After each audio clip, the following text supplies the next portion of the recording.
You're listening to The Fly Guy Show. They do everything on the fly and in such a fly manner. Stay tuned for economic uplift. It's all about the money. Stay fly, stay fly, stay fly, stay fly, stay fly. After all that Bacardi. You gotta do today from here. So we're gonna go over these stories and highlight them. That's what we call engagement. Is that all right, class? All right, everybody say invest the principal. Invest the principal. Eat off the interest. Eat off the interest. Invest the principal. Invest the principal. Eat off the interest. Eat off the interest. Invest the principal. Invest the principal. Eat off the interest. Eat off the interest. All right, let's get to class. So I was listening to Robert Kiyosaki. All right, when we get into real estate, Kiyosaki would be regarded as the master as it relates to real estate. Okay. Kiyosaki's story, a lot of you know, Rich Dad, Poor Dad. He's probably the foremost person as it relates to real estate and real estate investing that I know of that I can put my finger on. And so I was in a really weird space in 2006, and I picked up this book. Someone recommended that I read Rich Dad, Poor Dad. I picked up the book, read it cover to cover, and I started to read these other books that he put out. One was called the Cash Flow Quadrant, and some other books that he picked out. And I noticed in the second chapter of that book, he said that the first piece that he bought, real estate piece that he bought, was a tax sale. And he never said anything else in any of his other books after that. That's it. This is Robert Kiyosaki. It's the man, right? And he's like, yo, my first real estate investment was a tax sale. So with that being the case, I kind of like jumped into tax sales, tax lien certificates, because this is Robert Kiyosaki. This is the master. This is the person whom we all look up to as somebody that is a formidable force in real estate. So I started down this path and jumped into real estate investing 10 years ago in 2006. Today, I stand in front of you guys managing a $5 million portfolio that has no loans attached to it because we practice collective economics and partnerships, right? So, you know, I'm not up here just to be talking and be screening the film and get some type of notoriety. We're actually in town to foster the facilitation of your own empowerment. That's how serious we are about this. It's not about screening the film. Some of y'all might have thought it was about screening the film, but it's really about this dialogue that we're creating, this engagement that we're having right now, because it's about your empowerment. It's about you being able to go home and practice this information in your family, and you being able to, to build something and develop some wealth. Now, as we move forward, when we talk about our financial future, what does our financial future look like? Well, we know that Trump is our president. We know what that means for black folks, all right? What does that mean? Well, they're talking Omarosa's going to be Secretary of State. They're talking David Clark going to be the head of Homeland Security. They also talking Rudy Giuliani. I grew up in New York, so I remember stopping first. He going to be your federal DA, okay? So that's the lineup for the next 8 years, right? What does that mean for blacks in America? Well, let me say this. The night that Trump got elected, the prison industrial stock, CCA, jumped up 60%. 60. This is intelligent speculation. You know, it came down a little bit, but it still jumped up 60%. What does that mean for black folks? All right? Y'all gonna get locked up. No doubt. What happens when you get locked up? You become a slave, but you get in the system, you take your fingerprint and all that stuff. But at the end of the day, right, you gotta pay some money. Okay? You ain't got the money, you gotta sit on the bench. This has to do with economics. I'm not gonna have a racial, politically charged conversation tonight. I'm just trying to get real quick, real fast to the meat and potatoes of it, which is economics, all right? From a social, political issue. So we understand that, we know that. What else do we need to take into consideration? Well, what we need to take in consideration is the future. Technology. Last time I was here, I had made mention to something specific about the machines and how the government is actually issuing a subsidy in 2020 to offset your labor force. Did y'all know that 1/3 of the United States labor force is about to be wiped out because of machines? Y'all hip with that? Y'all even know about that? Anybody reading? We recommended the book, The Age of the Machines. Anybody read that book? The age of the machine says that due to technology and due to automation, that 1/3 of the United States workforce will be eliminated, eradicated, right? But here's what's happening. We go into school to take out student loans to go and learn from professors who are working jobs and getting a check on the 1st and 15th, how to actually be able to make money. And when we take out these student loans, we can't even get a job that'll service the debt on the student loan for this so-called education. This is the situation that we in, all right? When you go to overseas, you go to China, you know what the Chinese is learning? In middle school, they got a class, it's core curriculum, how to manage Americans. That's a curriculum. I'm not laughing, I'm being serious, man. This is a curriculum in Mandarin that they issuing to the students in middle school. Why? Because Chinese own the debt on the United States, right? Ni hao. Y'all know about that. You don't know yet, it's coming. So what I'm getting to, besides racism, we all know racism, white supremacy exists. Ain't nothing new. We got to figure out how to work in and around it. But now you got to deal with machines. In addition to the machines, you got to deal with the country under serious debt from global citizens. That's your playing field as entrepreneurs right now. So what does that mean, class? That means that we can't really take chances on trying to start businesses, right? Startup businesses using debt instruments. That's nuts. Why are they telling you to go out and get a loan to start up a new business? Forget going out and getting a loan to buy a house. Y'all already know how I feel about that. I've written a book on it called The No Mortgage Strategy. Check that out, right? Y'all already know how I feel about student loans. I'm putting myself through Middlebury. Y'all done been to YouTube. Y'all done check that out. You know how I feel about student loans, right? We said that on, what was that, the Russian TV with Tom Hartman in front of 900 million homes. Y'all already know that. But now what I'm saying is, invest the principal, eat off the interest. Where am I going with that? Because you as entrepreneurs can't afford to take out loans from the SBA with a guarantee and put up your primary residence. Are you serious? As collateral to start a new business that don't got no historicals? Come on, man. Think this through. The whole thing is set up as a joke. This whole situation that we in is a hoax. And nobody's catching it. Everybody's missing it. You're going to school, you're going into debt to go get an education that you can't get a job for. Hoax. Come on, y'all, wake up. You're going to buy houses to protect your family. Oh, we gotta get the big house. And you're using mortgages to do it, and it's setting you back 30, 40 years. It's a hoax. Stop it. Stop this nonsense. You want to start a business? Why are we going to Bank of America, man? To go get a loan? 9 times out of 10, they're not even issuing loans to black folks. And I'm putting this on the record. You can hold me account, Dr. David M. Anderson Sr. Bank of America ain't writing no loans to black folks. Y'all know that. But y'all got deposit accounts in there. And they hitting you with NSF fees. Come on, man. That's why it's a depository bank. This is their game. It's the bank game. So we got to start doing things differently. You know, this is not a pro-Negro conversation. This is what we got to do for survival, man. They own us. We like gazelle in the Serengeti, man, and here come the lion. They on our butt, all right? So we got to start moving in a different way. We got to start moving in an insulated way.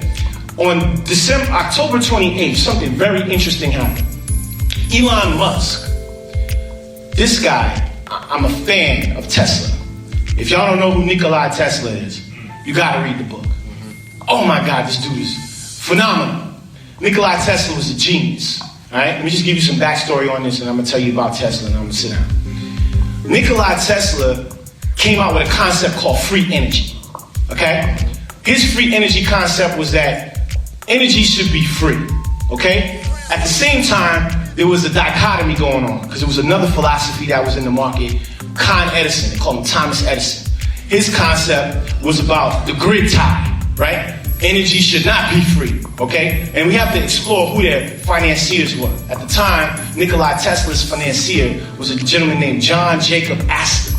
Y'all from New York, you know about Astoria, Queens. You know about the Waldorf Astoria. And at the time, John Astor was the richest man in the world, all right? Now, Thomas Edison, or as they call him in New York City, Con Edison, had a financier. You know who his name was, class? J.P. Morgan.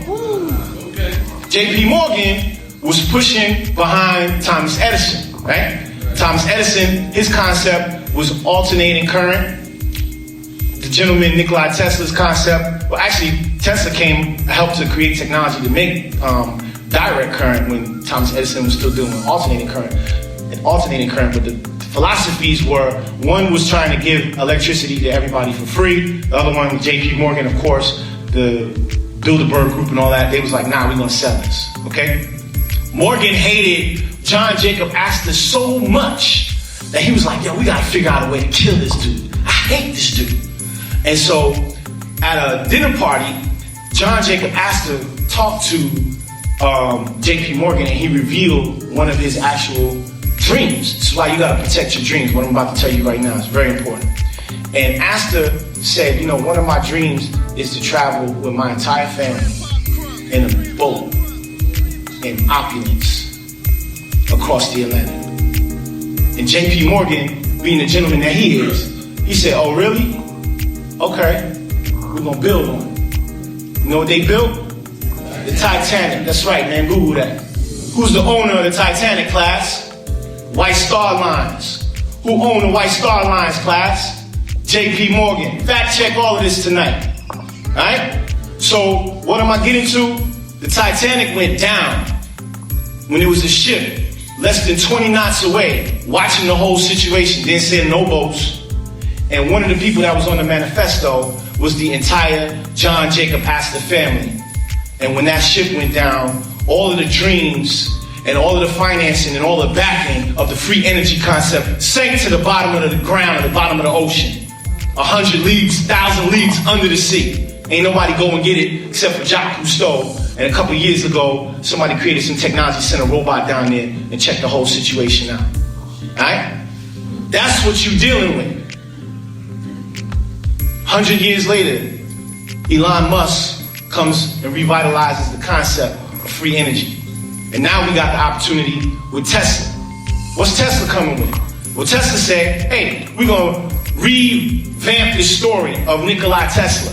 And we're going to put a brand on it. And now we're going to make it a free energy concept where we got what? Solar transportation with these vehicles, right? But y'all think, oh, Teslas are just about solar cars. Nah, Tesla's more than just solar cars. Tesla's three things, and this is the key to my presentation tonight. Because this is what the black community, and really all communities, need to do under this Trump administration. We need to, number one, insulate. And when I say insulate, we need to master our transportation, we need to master our energy production, and we need to master our storage capabilities. Watch how I get into this weave of Tesla energy concept, because it's the same concept we need to adopt for our own communities. Now, we all know about Lonnie Johnson. Y'all know Lonnie Johnson? Oh, come on, class. Teachable moments. Lonnie Johnson invented the super soaker, right? Hasbro, toy blew up. People was around shooting everybody with the water tanks and all this type of thing, right? Made a lot of money. Hasbro, of course, they kept the money. He had to go to Charlton Sanders in Atlanta and sue him. He got his $80 million. You know what he did with his $80 million, class? Lonnie Johnson, a black man at that, has built a super battery. Elon Musk had a problem. This is Billionaire Boys Club. Elon Musk is talking about building rockets going to the moon, right?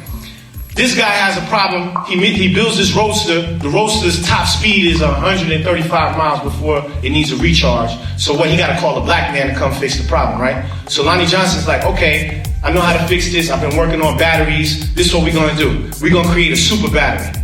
And so he brings this super battery that's supposed to be for a Tesla Roadster to Elon Musk, and Elon Musk is like, dang, we need to put this in houses. So now, we got the ability right now to, for $3,500, and they building this stuff on YouTube, some Mexican kids building them for like $300. For $3,500, you know how they do it. Come on.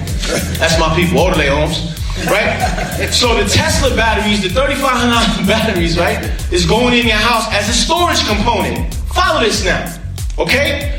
I told you on October 28th, Elon Musk gave a presentation of which he came out with something called glass solar tiles. Please go to Google, go to YouTube and type in glass solar tiles. Elon Musk.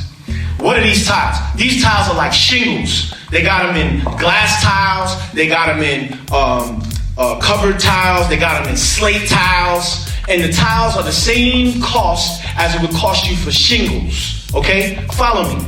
Now, some neighborhoods, you can't put solar panels up because the HOA is going to start tripping. Take that down. No problem. Tesla figured out how to make solar shingles. The solar panels inside of the shingle. Looks like a regular roof. But the roof is what, class? It's now producing energy. This is where I'm going with this. This is the same concept that Nikola Tesla was trying to bring to market 100 years ago. J.P. Morgan saw this, and he saw this as an opportunity. If I don't kill John Jacob Astor right now, then I ain't gonna make no money on this grid tie. That's what happened. 100 years later, now we like, oh wow, free energy. This ain't nothing new. Prior to Nikola Tesla, Africans was harnessing that energy. How you think these pyramids all line up? From Easter Island to Tulum to Chichen Itza, right to the pyramids in Giza? Come on, man. And I've been to these spots. So can't nobody be like, oh, that don't line up? No, I'm like, that lines up. Straight shot. Okay? So what am I getting to? Insulation means, number one, we got to generate our own energy. Glass solar tiles on your roof. Number two, we got to store our energy so at night, when the sun's not up, we can now run our houses on these batteries that a black man has created. That's black power. Come on, man. Stop throwing your fist in there. The white man did this to me. Get the hell out of here with that, man. Black lives matter. But George Soros put $100 million in your coffers, and you took the money. Black lives matter, but black lives matter though, right? Come on, man. Real black power is controlling the natural resource, harnessing the energy of the sun, storing that energy, and then selling that energy back. You want some reparations? Sell the energy back to the power company. Make them give you a check every month that you use to pay your taxes on, your insurance and maintenance fees. That's real black power. But ain't nobody coming in the hood talking like that. Because ain't nobody doing that. So this is what we got to get on. We got to get on some insulation. Because listen, what they're getting ready to come down the pipe with is about to be nuts. It's about to be real nuts. So if you don't have control over these things, you're done. And so what am I getting to? I'm getting to, y'all got to get some money right now. The whole concept of going to that plantation, going to the corporate plantation, it's all cool. I understand y'all got mortgages. I get it. But I need you to sleep and ponder on something. I need you to wrestle with trading your time.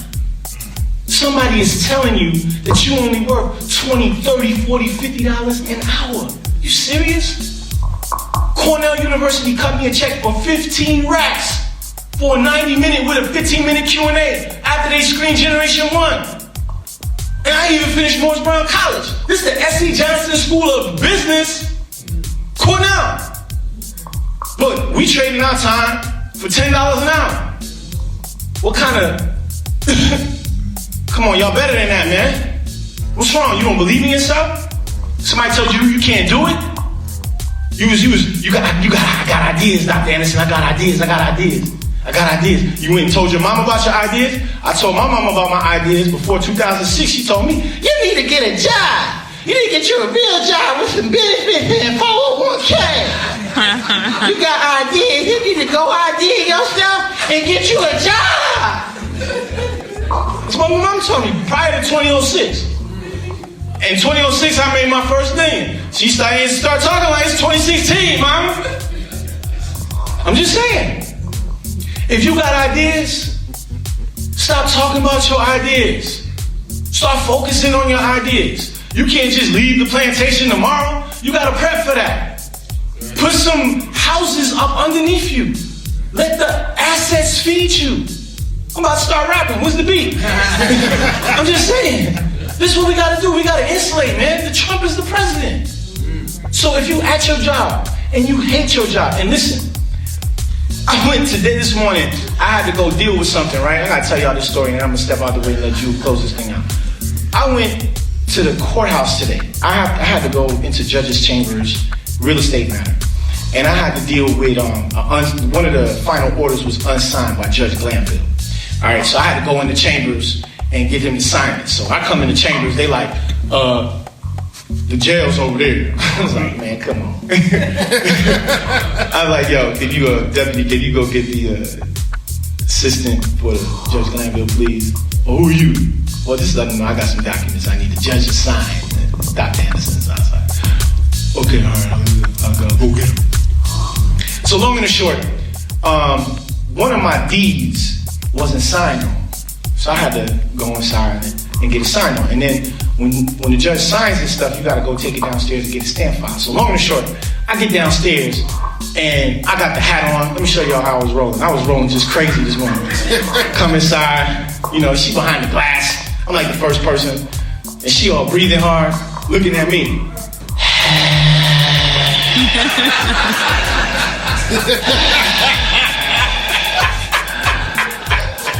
Can I help you? Yeah. Yeah, I need to get the final order. I just got a stamp filed by Judge Glanville, please. You need to go over there and get one of them criminal papers and fill that out and bring it. This is the criminal side. This is not civil. You gotta go over here to the criminal side. I'm like, yo, lady, listen. I don't know who upset you last night. I don't know if your husband had an argument with you or whatever last night, but I'm requesting that this is a stamp file to put on the books. This is just documents signed by the judge. I'm just bringing it downstairs to expedite the process. So the long and the short, this lady's giving me all kind of attitude. Well, this is not right. The staff attorney's supposed to bring it to me. All of this crazy stuff. Not that, oh, maybe the court gave a little bit of credence because I'm in here every month doing this. Maybe I got a relationship with the judge that they, you know, trust us enough to bring this doc down here to get stamp filed. No, none of that. I'm black. I'm young. Can't do that. But most importantly, this lady hated her job. Forget all that other stuff. I can handle that. Racism and white supremacy, I know how to deal with that. Right? Bought a ticket last minute on Delta. First class, in the front. Racism and white supremacy, hey. You're supposed to be back there. Actually, I'm right next to you, 4A. Dr. Anderson. We get some wine, please, a Riesling. I know how to handle that. What I can't handle is you going to work and you hate your job. Can't deal with that. Why? Listen to me. Some of y'all are in here right now. Some of y'all are in here. Hate your job. You gotta go in the morning. Gotta go check in. Gotta go do this. I seen somebody do this right here. I was like, yo, what they doing? I gotta check in, Dr. Anderson. You gotta check in? That's what y'all do? I saw somebody else check in like this. Hold on, Dr. Anderson, hold on. I got my contacts in. Y'all scanning your eyes. Y'all trading your time for money, man. Come on. Who does that? Right? So when you go home tonight, I need you to really think about what you're doing. I need you to really contemplate what it is that you're doing. Because some of y'all are on the break right now. Some of y'all are really like, yo, I'm struggling with this, I'm wrestling with this. And here this cat's coming, speaking straight to that. And what do? And that's the scary part. You know you don't want to be there, but what do you do to be able to leave your job and come out here and play Afro-Latino? How do you do it? It all goes back to what, class? Invest the principal. Eat off the interest. Come on. Invest the principal. Eat off the interest. This is what we got to do. This needs to be the sole number one thing when we walk out of here tonight. This is what we need to be focused on. And we've given you 3 examples. Let me give you these 3 examples. First example is Khalil Harris in here. Khalil, come on down. Miss Harris, come on company, because I know she's going to get mad if she don't. David, you let Khalil come down and let me speak. Miss Harris, come on down. Now, you see this? Come on, give this man a round of applause right here. It's Khalil and his mom. Now, check this out. Khalil, what's up, man? How you doing? You got a suit on, my man. Hey, Miss Harris. I'm good. So check this out. When we came to do Black Friday about 60 days ago to date. We on a descent. We about to land in about 10 minutes. Miss Harris came, she bought all the stuff, right? She bought everything I had. She wanted to see what I was thinking about, what my philosophies were, what am I rooted in. Is this boy crazy? What's going on? So she bought all the stuff and then she called. She said, hey, listen, David, there was a lot of response the last time we came. We was in the hotel for like 2 days, just meeting with people. This is something crazy. It was like, yeah, I'm gonna meet with everybody. Everybody signed the list and showed up. I was like, whoa, this is crazy. So I started talking to Ms. Harris. I was like, yo, we need to put an office here in Norfolk that specifically deals with getting businesses packaged. Because I do these talks all over the country. You go to YouTube, I'm all over the place, all right? But what hurts is they'll put these elaborate panels together with SBA and all these banks, Wells Fargo, all these people, and they got all this money to give, but Negroes don't have what they need: credit score, business plan, corporation. Y'all doing everybody doing business in my DBA, Dr. Anderson. Come on, man. The packaging is not there. So what we came up with is that, man, there needs to be a business finance consulting firm in Norfolk that specifically offers technical assistance to black businesses. And we charge a fee, all right? But these are the people in Norfolk that have agreed to not just say, yeah, that's a great idea, but open up an office. Khalil called me yesterday. Dr. Anderson, we need to go look at some office space tomorrow. This ain't me making this up. He called me. When are you available? What's your availability? I need your schedule. We got to go look at office space tomorrow. All right? Called his mom. Mom paid me to come up to train her, right? Give her access to the bank, access to be able to pull credit, all the things that are necessary to start a real business. Yeah. This is what's going on. So, Tiff, don't leave. Don't leave. Don't leave.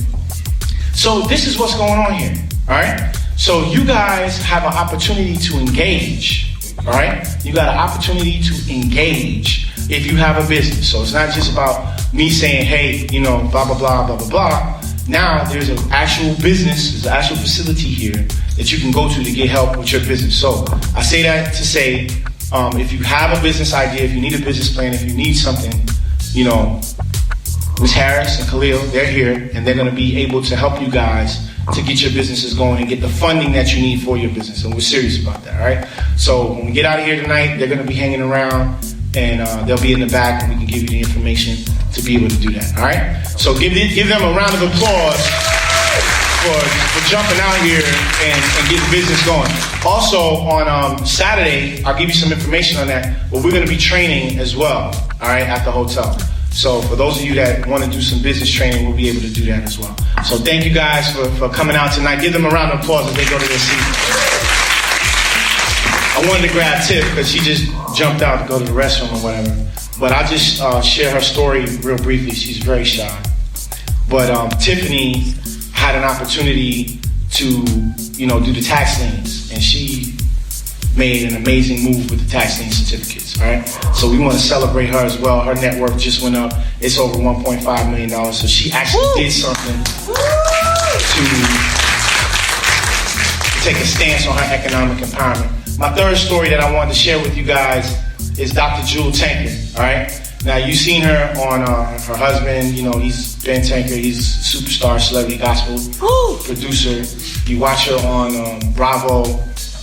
Before the Real Housewives of Atlanta, they got a show called Thicker Than Water, and it shows how we, you know, deal in blended family situations. But what you might not know about Dr. Tankard is that she's a staunch real estate investor.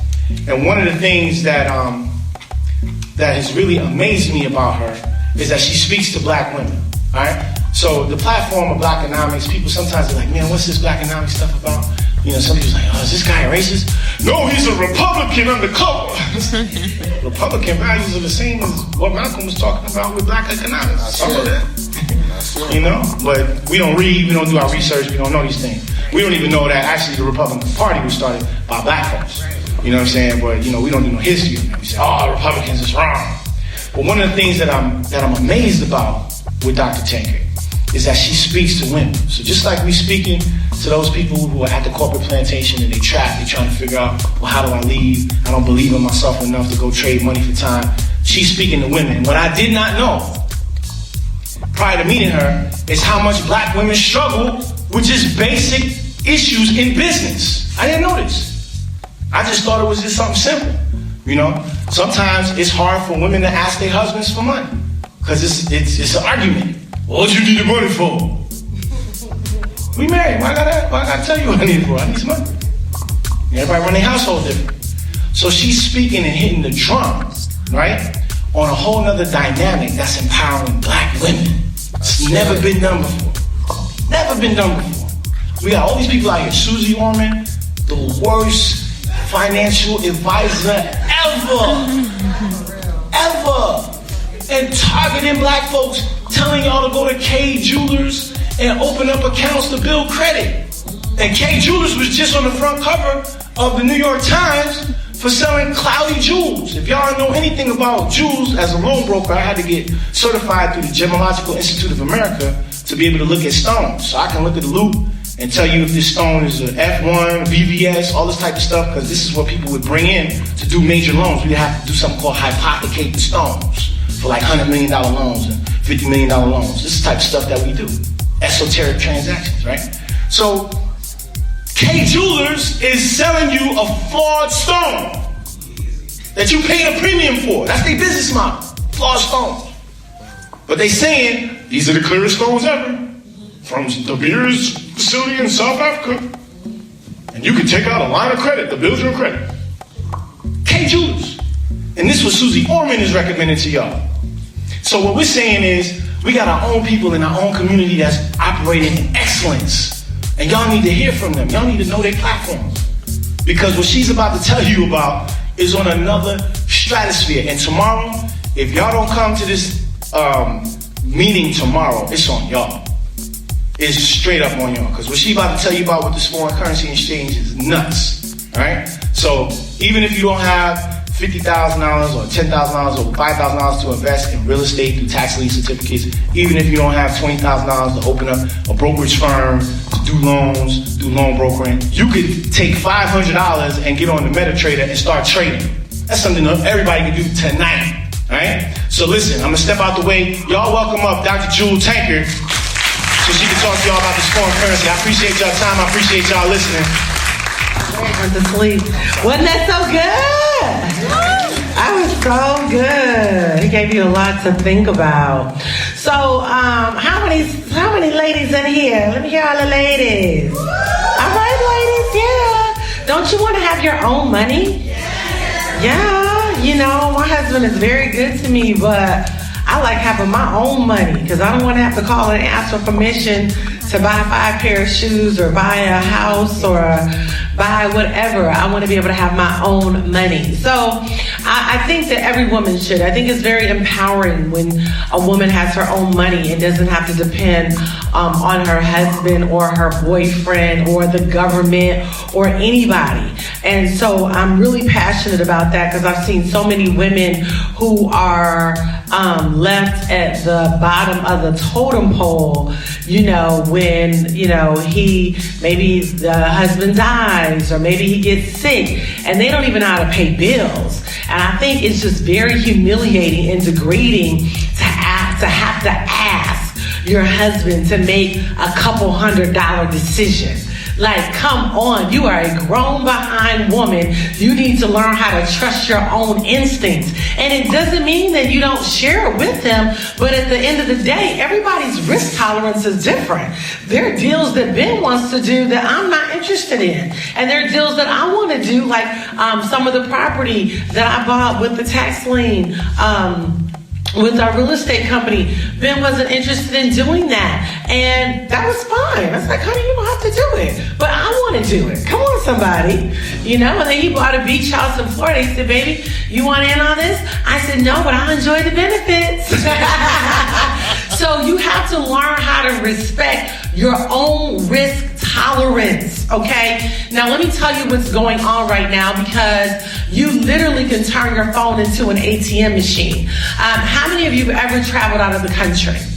Okay, when you travel out of the country, one of the first things that you do before you go dining, before you go shopping, before you go on vacation, you go and you go to the bank, right?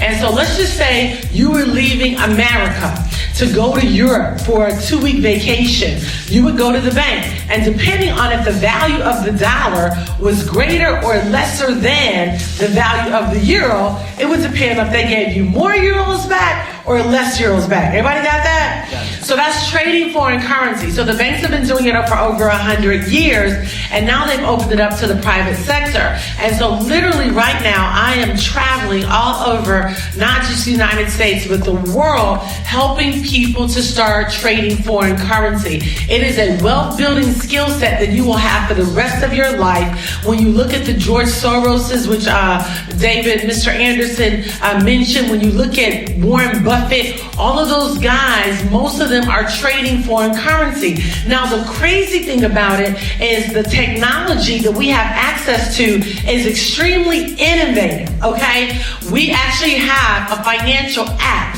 Once you enroll, it's $195 to enroll. It's the best $195 that you could ever spend. And let me tell you something. If you have a $195 problem, you really need to be ticked off, because that means you don't have $10 for every year that you've been on the earth. And one thing about poverty, until you get really angry with it, it won't leave. You'll just continue the same crazy financial behavior. So you just have to, draw a line in the sand and say, you know what, going forward, I'm going to make sure that I begin to create new financial behavior patterns that lead me to great wealth. So once you do that, we're going to walk you through how to download the app on your phone, set up a Forex broker account for you on a demo account. So we're going to start on a demo account first, where you'll be able to trade Monopoly money. So I trade gold. Like right now on my phone, I have 3 trades in on United States dollar and Japanese yen. It's going down, so I have a sell in. So anytime the market is going down, you want to sell. That's what they call a bearish market. So when the market is going down, what kind of market is that? Bearish, good. So when the market is going up, you want to put in a buy. That's called a bullish market, okay? And so I've got 3 United States JPY in. I have 1 gold in. Gold, the support for gold has been right at about 1207. They're predicting that it may get down to 1198, 1180. I'm going to ride it all the way back down. And then once it hits that support, I'm going to ride it all the way back up. And so that's what I do all day. And I literally have people on my team right now that are making 4 figures a day. Okay, 4 figures a day, and I'm so not kidding. My first goal is to start conservatively to get everybody making $20 a day, okay? $50 a day, $100 a day. Then we move up to $500 a day, $1,000 a day. I've got a lady on my team. She came in on May. She called me in June. She said, Jewel, I just can't get this. It's too hard. I'm going to quit. I said, Kathy, you cannot quit. I said, Kathy, you can do this. She said, I'm too old for this. I said, no, you're not, Kathy. I said, you're brilliant. You're smart. And the financial educational system that we have in place will blow your mind. Kathy did not quit. Kathy took a $40 account, grew it to $300, and in 6 weeks grew it to $11,900, and she just paid off her Mercedes-Benz. Yeah, y'all can clap that up. Yeah, y'all can clap that up. But listen, Kathy's so smart. We started talking wealth strategies. And so what we did with Kathy is she opened up 6 different Forex broker accounts. You can have them all connected. So if you do 1 trade in one, all 6 trade at the same time, okay? And so what she did, she said, I did 1 to pay off my Mercedes, a second one to pay off her mortgage. Her mortgage is due to be paid off in 10 years.